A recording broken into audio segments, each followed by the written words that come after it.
Olá, amados irmãos, paz e graça, pastor Daniel falando com vocês. Gente, vamos passar por aqui para estudarmos juntos essa lição de escola bíblica dominical aqui, ó, que é uma lição de escola bíblica nossa, tá? Aqui da nossa igreja. Se você quiser levar aí para a sua igreja também, tá bom? Nós temos uma linha de escola bíblica dominical muito legal, muito bacana mesmo, tá?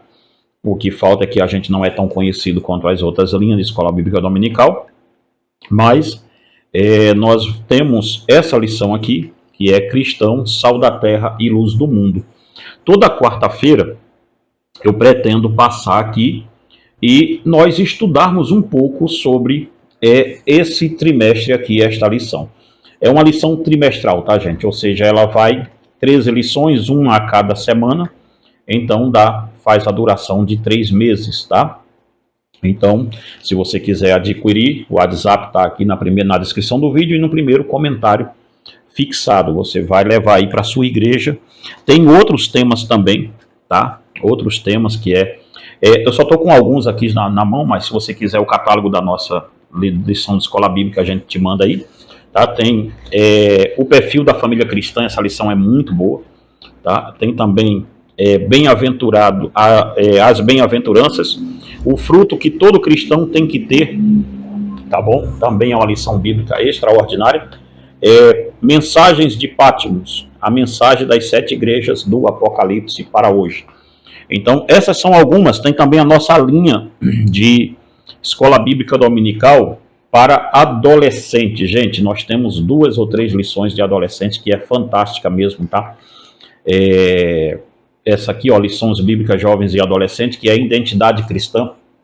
Nesse aqui a gente fala sobre amizades perigosas, droga, sexo, quando a sexualidade vira um deus, o pecado de lascívia, resgatando a identidade, questões de homossexualismo, homossexualidade, aliás.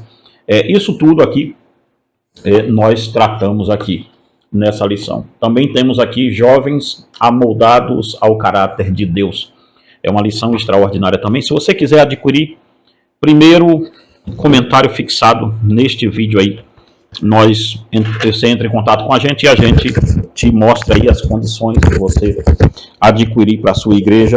Eu peço a vocês, gente, dá uma chance à nossa lição e ver como o seu público vai reagir a ela. É simples a coisa, tá? Mas é linguagem prática, rápida e eficaz. Nós não temos aqui muito aparato, coisa falada do jeito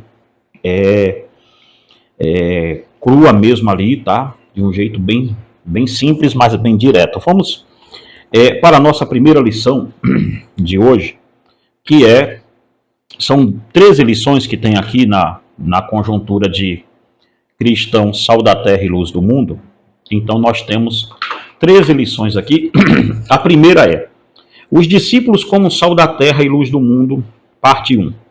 Os discípulos como sal da terra e luz do mundo, parte 2.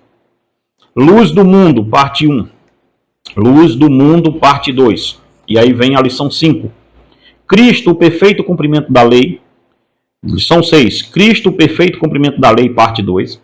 A lição 7. Cristo, o perfeito cumprimento da lei, parte 3. A 8ª lição é os perigos de uma luz e sal artificial. E de novo a 9ª lição, os perigos de uma luz e sal artificial, parte 2. A 10ª lição é nossa justiça frente à justiça deles, frente à justiça dos hipócritas, dos fariseus e dos mundanos. Lição 11, sal da terra e luz do mundo e a mortificação do pecado. E lição 12, o que é mortificação do pecado? E a lição 13, mortificação versus religião. São 13 lições, eu pretendo estudá-las junto com vocês aqui no YouTube. Mas, se você quiser adquirir essa lição aqui para estudar com a gente também, entre em contato conosco, tá? Nós vamos fazer uma escola bíblica das quartas-feiras, vamos assim colocar, tá bom? Gente, o texto áureo nosso, a primeira lição que é os discípulos como sal da terra e luz do mundo, o texto áureo está em Mateus capítulo 5, versículo 13, que diz assim: Vós sois o sal da terra. Mas se o sal se torna insípido, como que se há de salgar? Para nada mais serve, senão para ser lançado fora e pisado pelos homens. Devo trabalhar estes dois aspectos da vida de um crente de forma separada, sal e luz do mundo. Sendo ele duas matérias diferentes que têm aspectos de forma e força diferenciada. Devem ser vistos também como tal. Ou seja, no primeiro plano aqui nós vamos trabalhar o aspecto do sal e depois trabalharemos o aspecto da luz. Eles, dado a completude do que Jesus fala, eles são basicamente a força, o caráter de um cristão frente a uma sociedade decaída, a uma sociedade morta. Mas nós vamos separar essas duas coisas aqui para trabalharmos bem. Os falsos conceitos do sal da terra. Nós devemos, irmãos, em primeira vista, entendermos o que é ser sal da terra, para que não haja nenhuma discrepância ou nenhum descuido quando tratarmos desse assunto. Devemos aqui, em primeira instância, falar sobre o que não é ser sal. Devemos tomar muito cuidado com o falso moralismo que cerca a igreja do presente século, pois dois perigos cercam a igreja de hoje. O primeiro é o liberalismo e o segundo o legalismo. Estes, bem pesados e bem medidos, têm como inferência acrescentar e tirar o que Jesus falou. Ou ele acrescenta ou ele tira. No liberalismo, seus seguidores subtraem as palavras de Jesus Cristo. No legalismo, eles acrescentam palavras suas às palavras de Jesus. E tanto um quanto o outro são destruidores para a igreja. Perceba, nós devemos tomar cuidado com duas invenções mundanas que cercam, que estão dentro do seio da igreja hoje em dia. A primeira delas é o liberalismo. O liberalismo, ele tira o peso das palavras que Jesus falou. Eles colocam, os teólogos liberais, tiram o peso daquilo que Jesus realmente quis dizer. Eles colocam dúvidas sobre as Escrituras e sobre aquilo que a Escritura de fato está dizendo. Devemos tomar muito cuidado, porque é um pouco desse veneno, e logo estamos discutindo se a Bíblia é a palavra de Deus ou se contém a palavra de Deus, como fazem a maioria das seitas. No outro ponto, no outro polo também, devemos tomar muito cuidado com o legalismo, que é o falso moralismo. No legalismo, o peso, eles pesam, eles não dão peso à palavra de Cristo, eles dão peso às tradições das suas igrejas, das suas religiões. Ou seja, no legalismo, eles acrescentam palavras à palavra de Cristo, como se o que Jesus falou não é por demais pesado, e eles querem pesar um pouco mais isso. No liberalismo, eles acham que Jesus foi pesado demais. No liberalismo, eles acham que Jesus foi pesado demais. No legalismo, eles acham que Jesus foi leve demais. E tanto um quanto o outro cometem o pecado de adulterar a palavra de Deus. Então, quando falarmos de sal da terra e luz do mundo, não pense que estamos falando do véu da sua igreja, não pense que estamos falando que você é sal da terra e luz do mundo pelo tamanho das vestimentas que você acha que deve usar. Não se trata disso aqui. Se trata apenas de uma coisa. Não se trata de pessoas que têm barba ou deixou de ter barba, não é isso aqui. Em primeira instância, não é isso que o texto está tratando. Não é sobre isso que o texto está dizendo. Mas o que é ser sal da terra e luz do mundo? Outra vez, devo aqui afirmar que ser sal ou luz não é uma demonstração de um bom caráter. Isto não se trata aqui do fato de você pagar bem as suas contas, ou você ser casado há mais de 50 anos e tratar bem a sua esposa e filhos. Não se trata de você ser um bom patrão ou um bom empregado, e muito menos de irmos à igreja todos os domingos. Conheço pessoas que fazem tudo isso que citei, e mesmo assim não abraçam o sacrifício de Jesus Cristo. Para ser bem sincero, Eu conheço pessoas que são ateias e que fazem tudo isto e muito mais. Logo, isto não tem a ver com ser sal da terra. Tratar bem a sua esposa, tratar bem os seus filhos, ser um bom empregado, ser um bom patrão. Isto não é um quesito meramente cristão, isso é uma questão de sociabilidade. A pessoa tem que fazer isso para viver bem. Então, se o ímpio consegue fazer isso, logo não é este o cerne de ser sal da terra e luz do mundo. É outra coisa. Esta parte do Sermão do Monte é apenas a continuação das bem-aventuranças. Você só pode ser sal da terra e luz do mundo se você for feliz. Não com a felicidade mundana e passageira que o mundo vive de forma fútil, mas com a felicidade de Cristo, que o levará para a eternidade. Veja bem isso. Você só pode ser sal da terra e luz do mundo quando você entender o que a palavra quer dizer bem-aventurado, que está arraigado a partir de Mateus capítulo 5, versículo 3. Você não pode ser sal da terra e luz do mundo se você não for um pobre de espírito. E pobreza de espírito, vale ressaltar, como eu escrevi no livro do Sermão da Montanha, se você quiser adquirir esse livro, é esse livro que está passando aqui, ó, você pode adquirir ele. O Sermão do Monte, eu estou sem ele aqui, eu acho que mandou refazer e eu estou sem nenhum dele aqui. Mas se você quiser adquirir, é esse livro que está passando aí. Aliás, eu tenho um aqui dele, mas acredito que seja em capa dura. Esse livro aqui, ó, se você quiser adquirir ele, o capítulo 5 e o capítulo 6 de Mateus, já estamos vendendo ele, você pode adquiri-lo, tá?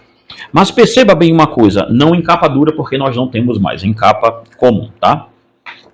Mas perceba bem uma coisa, você não pode alçar o cargo, tentar ser sal da terra e luz do mundo, se você não entendeu o que é ser pobre de espírito.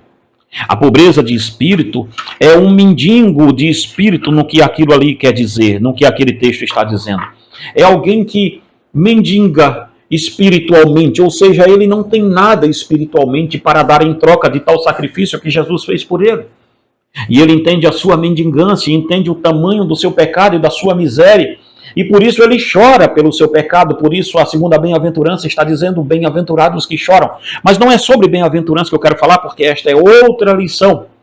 O que eu quero falar é sobre sal da terra. Então você não pode dizer que é sal da terra e luz do mundo se não entendeu o que é ser um pobre de espírito, se não entendeu muito bem o que é ser um mendigo espiritual, se não entendeu muito bem o que é ser chorar pelo seu próprio pecado, então você não pode ser sal da terra e luz do mundo. Dado a isto, é por isso que a igreja está no maior fracasso espiritual que nós encontramos hoje. Dado a isto, estudaremos em primeiro plano as questões relativas à sal da terra. Depois, as implicações de um crente que foi transformado em sal da terra. Como já pudemos observar, ser sal da terra não está relacionado ao legalismo, que é um acréscimo à Sagrada Escritura. Por outro lado, também devemos tomar cuidado nesta altura, para não cairmos no engano diabólico do liberalismo, que tira das Escrituras sua autoridade. Se de um lado o legalismo é perverso porque acrescenta algo à verdade da palavra de Deus, do outro lado o liberalismo é perverso porque subtrai dessa verdade. Todo conceito de pecado que não esteja estribado nas Escrituras deve ser visto como legalismo. Perceba, irmãos. Mas também quando você ignora um pecado que está na Bíblia, porque um figurão, porque um pastor famoso disse que não é pecado fazer aquilo. Quando você ignora que a Bíblia está falando claramente sobre esse negócio, quando você ignora aquilo, você tem uma coisa a se fazer muito simples e muito alta. Você está caindo no liberalismo. Então tomemos muito cuidado. Sal em um mundo em putrefação. O mundo encontra-se em total decomposição moral. Os homens vivendo de forma réproba e totalmente afundado em pecado, bebendo iniquidade como água, vivem afundados em orgias de caráter e não têm afeição a nada que é belo e santo. Perceba, o sal, ele vai ser lançado em um mundo em total putrefação. Cristo não nos chamou para ficarmos apenas dentro da igreja. Cristo nos chamou para sermos sal. E nós vamos ser sal da terra e luz do mundo, ser luz em um mundo que está coberto de trevas. Ser sal em um mundo onde ele está em total em total decomposição, homens que bebem iniquidade como água, como está escrito em Jó. A chaga mortal do mundo está aberta, sua ferida purulenta e infectada está pronta para matar a sociedade caída. O estado do homem caído é como um pedaço de carne que, se ficar entregue ao tempo, ficará tão podre que ninguém conseguirá chegar perto, e tudo que ele poderá reproduzir são vermes nocivos para a vida dos que estão ao redor. O homem sem o conhecimento pleno do Evangelho é um morto e tudo que ele produz é morte. Sendo assim, o mundo vive em putrefação. O mundo entregue à sua própria sorte afunda-se em uma imoralidade jamais vista. Basta olharmos para a Escritura e encontraremos que nos dias de Noé eram dias terríveis, mas Deus escolheu o velho patriarca para refazer a humanidade a partir dele. Perceba, irmãos, Deus sempre terá os seus. Deus sempre terá aqueles que ele escolherá para fazer a sua vontade, para ser sal da terra.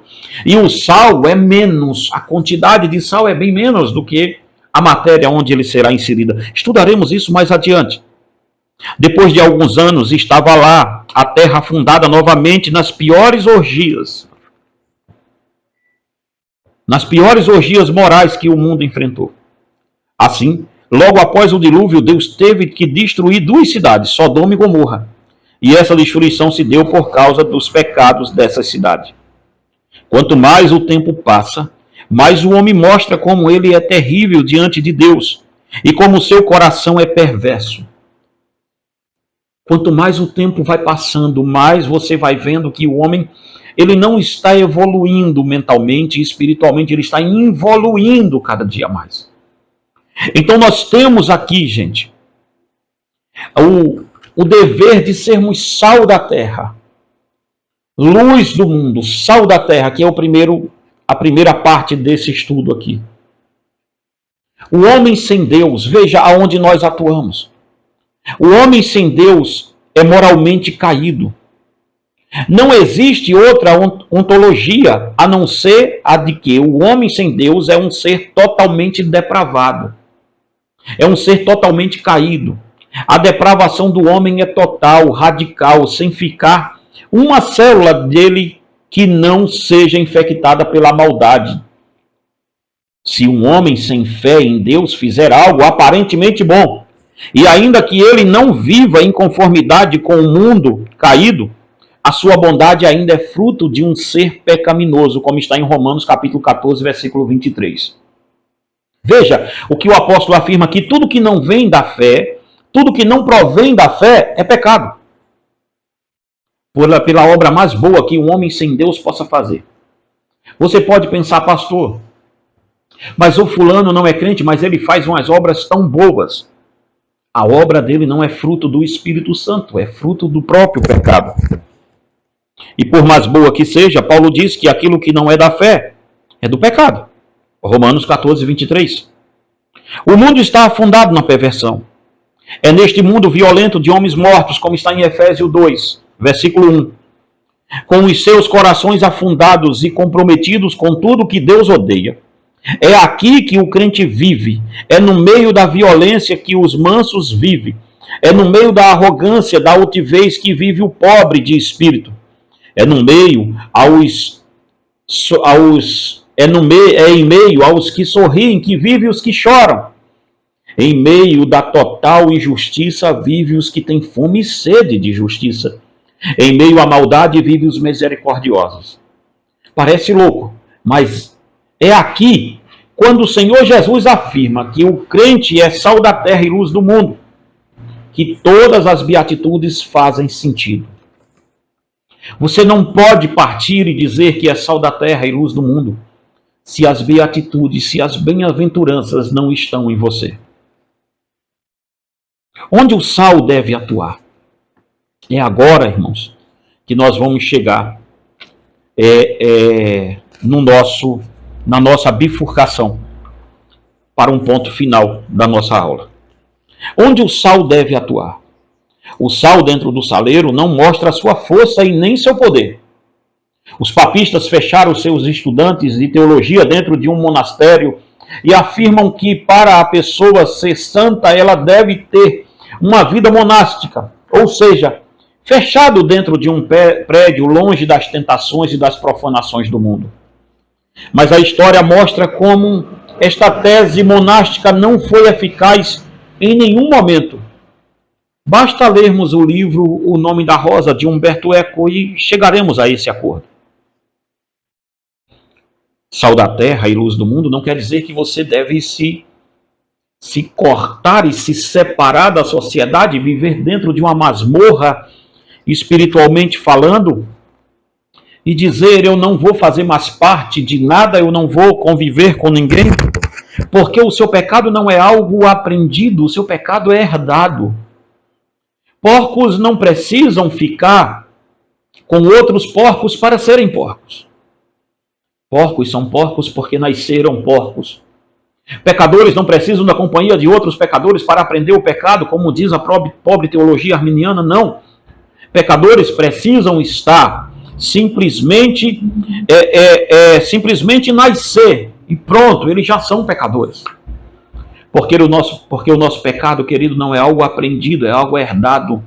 Não é algo que vem de fora, é algo inato, está dentro de nós. E por mais que você viaje e fuja, o seu pecado vai te acompanhar. Não adianta colocarmos um alcoólatra dentro de uma clínica de recuperação de drogados ou de alcoólatras, porque quando ele voltar, o pecado dele, se não foi tratado aqui dentro, se Cristo não entrou, se o Evangelho não entrou e não quebrou os ídolos dentro dele, da autossatisfação que o álcool traz, que a droga traz, e colocou Cristo lá dentro, se o Evangelho não fez esse trabalho, é ilusório colocar a pessoa em uma clínica e assim por diante, porque ela vai voltar. Você apenas afracou, prendeu um leão dentro de uma jaula, mas quando voltar ele vai procurar carne para comer. Porque pecado não é uma questão de aprendizagem, pecado não é uma questão psicológica, pecado é uma questão da alma. Pecado não é comportamental. Os comportamentos acontecem porque eu sou pecaminoso. Os comportamentos acontecem porque eu não tenho um caráter tratado por Cristo, é simplesmente por isso. Nós estamos querendo, gente, por isso que eu sou altamente contra a psicanálise e psicologia dentro dos portões da igreja, porque nós estamos submetendo pecados inatos do homem a simplesmente a observação de comportamentos. Pecados geram comportamentos, comportamentos não geram pecado, não é o contrário.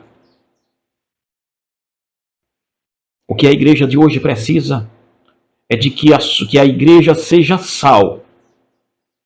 Seja sal.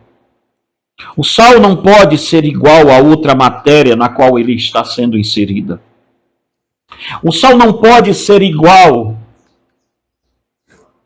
à questão da putrificação onde ele está sendo aplicado. O sal é um mecanismo orgânico totalmente diferente da matéria onde ele será colocado.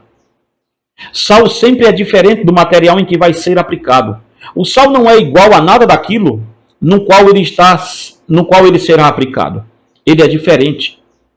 Ele é diferente de uma ferida. O mundo está com uma ferida aberta. Jesus Cristo está afirmando: eu colocarei o meu sal dentro desta ferida. Não existe nada mais dolorido para um corpo enfermo do que você colocar sal em uma ferida aberta. O sal é quem mata germes, seca a ferida de um jeito doloroso. O Senhor Jesus está dizendo justamente isto, que a vida do crente será algo doloroso para o ímpio. Ora, irmãos, a sua vida, quando o ímpio olhar para você, o falso crente olhar para você, ele tem que se sentir doído, sim. Ele tem que sentir que isto é o que deveria ser um homem ou uma mulher de Deus.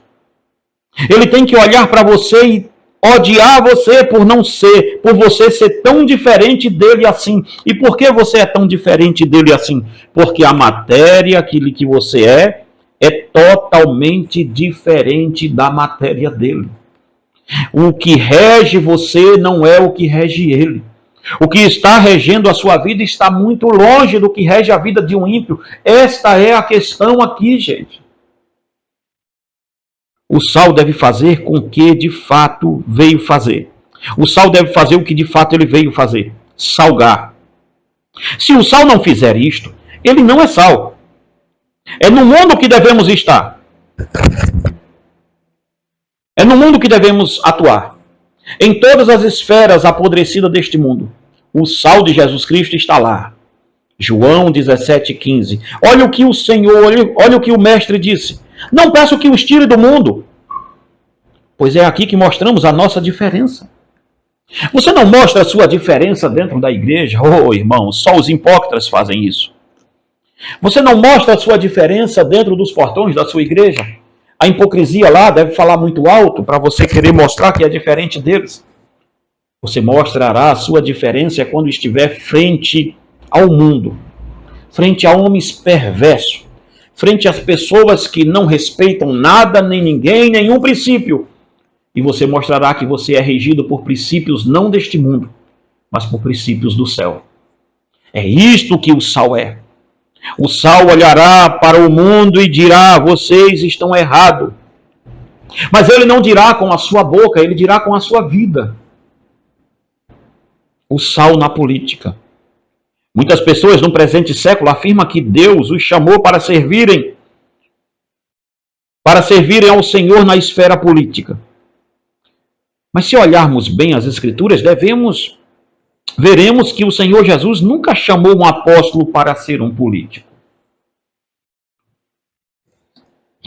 Você nunca encontrará um apóstolo de Jesus Cristo no Senado romano.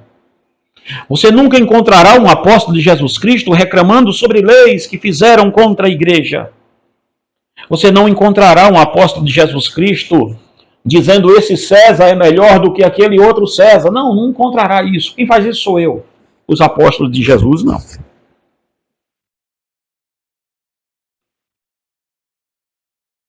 O Senhor Jesus nunca chamou um apóstolo para ser político. Alguém em vão pode me citar muitos nomes do Antigo Testamento para afirmar que Deus chamou alguns para políticos. Mas a minha resposta é bem simples. Minha resposta é bem simples quanto a isto. A igreja do Antigo Testamento era uma nação. Logo, o sistema era uma monarquia.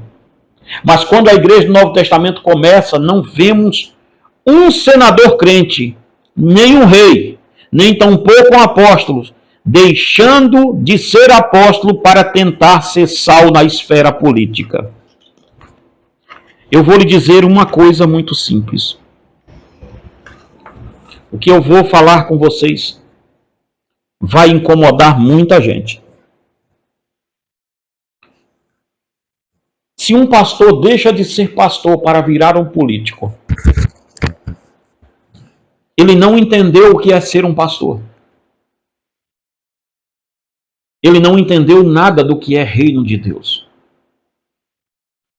Porque nenhum sacerdote deixou de sacerdócio para ser rei. Nenhum apóstolo deixou de ser apóstolo para ser político. E ninguém tentou fazer com que a igreja fosse aceita nessas esferas. Sim, devemos entender que bons crentes devem remir a esfera pública sendo bons juízes, bons advogados, bons professores, bons políticos. Sim, crentes devem se envolver com isso, não pastores. Mas perceba, mesmo não tendo um político, nenhum apóstolo como político, mesmo assim eles foram sal da terra de uma tal forma que o grito deles conseguia incomodar os políticos da época. Em minha opinião, um cristão genuíno jamais deveria ser um governador, deputado, prefeito, presidente ou qualquer outra coisa desse tipo. pois fomos chamados para operar no mundo e não para fazermos parte do sistema mundano. A Igreja do Senhor Jesus Cristo não tem partido, pois se um crente mostra a sua preferência por um partido socialista, vira-se contra os nacionalistas. Logo, ele não mais poderá pregar o evangelho para aqueles outros de outro partido. A vocação de discípulo é muito mais sublime que a vocação política, e isto é motivo para que um cristão genuíno não deixará a sua vocação de pregar Cristo para ser um político. Se uma pessoa quer dividir as duas coisas, ela simplesmente está servindo a dois senhores. E ninguém consegue servir a dois senhores, foi o que Jesus mesmo disse. Então, ser sal da terra não tem a ver com ser político. Não tem a ver com políticas para tentar sustentar, para tentar calçar a igreja. A igreja não precisa de políticos, a igreja precisa de homens e mulheres de Deus, cheios do Espírito Santo, cheios de Deus. A igreja não precisa de senadores, deputados. Que bom se tivessem bons crentes, não pastores, jamais pastores, mas se tivessem bons crentes para ocupar esse lugar, que fossem justos na sua equidade, que fossem pessoas maduras, que soubessem fazer política. Que bom que eles fossem políticos justos, juízes justos, advogados bons e assim por diante, professores, bombeiros, na área da segurança pública. O crente tem que estar em todas essas áreas, em todas essas áreas. Nós não somos contra isso. Mas um pastor não. Um pastor tem outra vocação. Ser sal da terra, irmãos, a serventia da igreja, em primeiro lugar, é mostrar ao ímpio que nós não somos regidos por nenhuma cartilha aqui de baixo. Nem de direita, nem de esquerda, nem de centro. Nosso livro, a nossa regência é as Escrituras Sagradas. Nossa Constituição não é deste mundo, nossa Constituição é de cima. A serventia do sal. Biblicamente, o sal tinha muitas serventias, mas vamos nos ater apenas a algumas que valem para o nosso texto. O sal era usado como remédio. Acreditava-se que, passando o sal em uma criança recém-nascida, ela teria uma imunidade maior contra as doenças, como está em Ezequiel 16:14. O sal também era ainda usado como condimento, isto é, ele dá sabor à comida em que for colocado na quantidade certa. Outro uso importante do sal é antisséptico, ou seja, ele é usado como restringente de putrefação da carne. Ele é colocado na carne para preservar e dar sabor. Nós que somos brasileiros sabemos bem o sabor de uma carne seca, ou a carne de sol, ou a charque. Todas têm sua preservação no sal. Muitos pescadores ainda usam o sal até o presente momento para a preservação de peixes. Sendo assim, o sal servia de remédio antisséptico e condimento que dá sabor à comida. Para concluirmos, devemos entender bem aqui que o cristão é aquele que preserva este mundo da corrupção maior do que ele deveria estar. O mundo só não está pior por um motivo simples. A igreja, o sal da terra, está sobre ele. Este mundo pálido só tem algum sabor porque os crentes ainda estão nele. A igreja faz o papel de restringente, ou seja, ela restringe a corrupção total do sistema mundano. O mundo deve se envergonhar em fazer as suas maldades diante do sal da terra. Irmãos, isso é muito sério. Este mundo só não está pior porque a igreja militante de Jesus Cristo está aqui. Imagine bem uma coisa, e quando eu falar de igreja, esqueça essas igrejas que se amoldaram ao sistema, que buscaram no sistema uma saída para continuar falando, para continuar tentando demonstrar que estão vivas, que são igreja. A igreja do Senhor Jesus Cristo é uma igreja simples. Ela é uma camponesa. Ela não é alguém que está vestidas com as sedas da filosofia, deitadas nos travesseiros finos da psicologia, não. Ela é uma camponesa de calos na mão, queimada pelo sol. Ela é sal da terra, ela é luz do mundo. Aonde você chegar, os ímpios deveriam olhar para nós e dizer, lá vem ele de novo. Mas perceba como o mundo está acolhendo o Jesus que a igreja está pregando hoje em dia. A igreja está pregando um Jesus que não converte o pecador, que convence o pecador a continuar no seu pecado e a seguir o Jesus que ela está pregando. A igreja do presente século, e quando eu falar igreja, estou falando de todas elas, desde arminianas, reformadas e assim por diante. As igrejas não estão mais pregando um Jesus que converte. A igreja está pregando um Jesus que convence o pecador a segui-lo, mas que o pecador necessariamente não precise mudar a sua vida. Nós dizemos que amamos a Deus e vivemos como diabos. Essa é a grande realidade. Queremos de dia, como está em Jeremias capítulo 7, dizer que adoramos a Deus, templo do Senhor é esse, mas o profeta Jeremias disse, de noite vocês sobem para os seus montes para adorar Baal. Perceba, irmãos, nós nunca tivemos uma igreja tão fraca e tão fracassada quanto essa que temos hoje. Nós nunca tivemos uma igreja tão pífia, tão mole nas suas pernas, tão decadente como temos hoje. Esta é a pior igreja no espectro de história da igreja. Esta é a pior de todas elas, a igreja do presente século. Chega a dar saudade de Laodiceia. Eu olho para a igreja de Laodiceia e eu sinto saudade, porque Laodiceia não se compara com essa igreja aqui.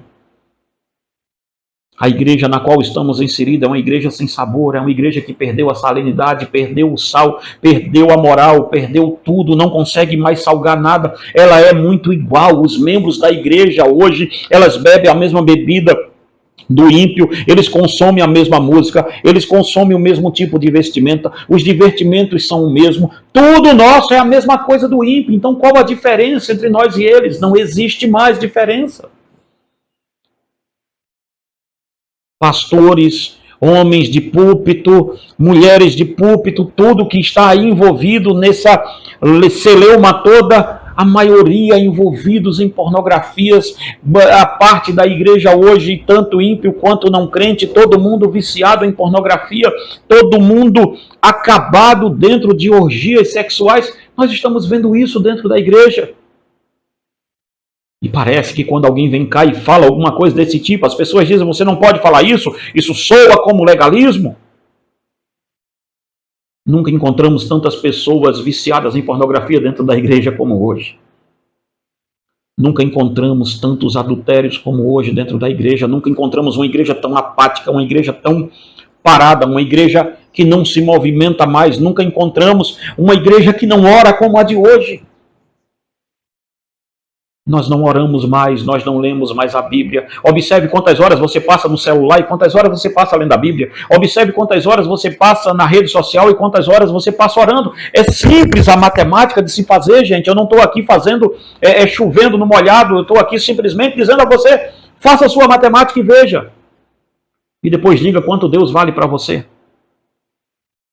Nós deveríamos nos vestir de pano de saco espiritual, não de pano de saco como esses charlatões aí os fazem, mas deveríamos estar vestidos de pano de saco espiritual e deveríamos estar clamando a Deus por socorro. A igreja nunca teve tanto crente deprimido dentro dela, a igreja nunca teve tanto suicídio dentro dela, a igreja nunca teve tanta imoralidade sexual dentro dela, a igreja nunca teve tão em trevas como está hoje. E nós estamos achando que estamos abafando. Mas haverá um dia, senhores pastores, que o dono da igreja voltará. E ele há de tratar conosco.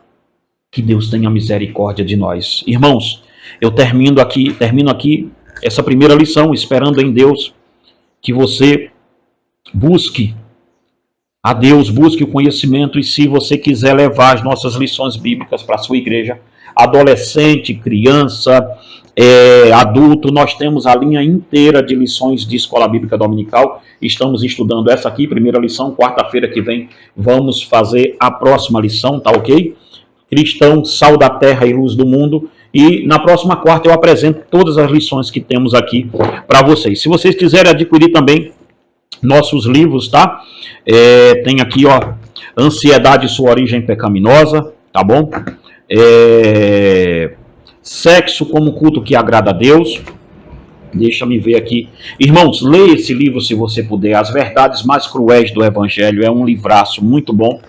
E tem também aqui Meu Guia de Oração e Jejum, tá? Tem As 7 Igrejas da Ásia Menor, Cristo entre as Igrejas e Caminhos que Conduziram Sansão ao Fracasso. Eu escrevi, eu acho que 97 livros. Não sei bem quantos tem aqui para eu poder apresentar, mas quarta-feira próxima eu estarei com vocês aqui de volta na nossa escola, na nossa escola bíblica, tá? De quarta-feira. Eu espero você nesse mesmo horário aqui, em nome de Jesus.